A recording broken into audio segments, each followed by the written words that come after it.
Yo mga idol, kamusta? Sports Talk PH nga pala.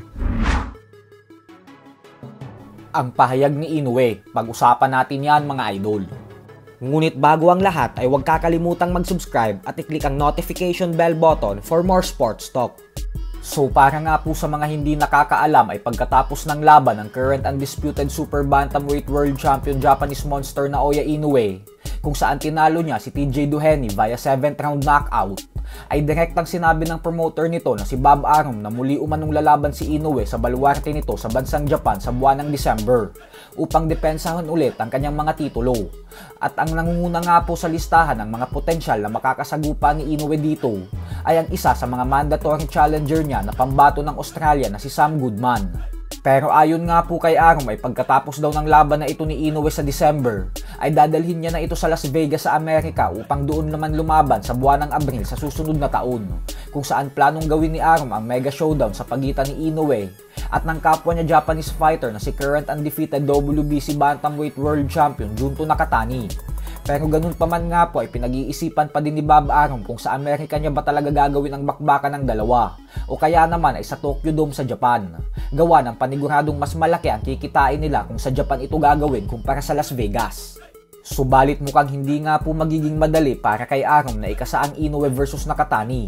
Ito po ay matapos sabihin ni Inoue na wala pa daw siyang planong labanan si Nakatani sa lalong madaling panahon. Kasi kailangan daw muna nitong harapin ang kanyang kapatid na si current WBA Bantamweight World Champion Takuma Inoue para sa isang unification fight. Naniniwala po kasi si Naoya na isang malaking balakid kay Nakatani ang kanyang kapatid. At kapag natalo ito ni Takuma, ay syempre hindi niya nalalabanan si Nakatani. Kumbinsido naman ang maraming fight fans na hindi kayang manalo ni Takuma Inoue kay Nakatani. At may mga fans din na naniniwala na malaki ang pag-asang manalo ni Nakatani sa binansagang halimaw ng Japan. Sa kabilang banda naman mga idol ay kulang-kulang isang linggo na nga lamang po ang inaantay natin at magaganap na ang bigating bakbakan sa pagitan ng current Unified Super Middleweight World Champion Canelo Alvarez at ng undefeated top prospect na si Edgar Berlanga. At sa latest interview nga po kay Canelo ay sinabi nito na nararamdaman niya daw talaga na kinakabahan na ng gusto si Berlanga para sa laban nila.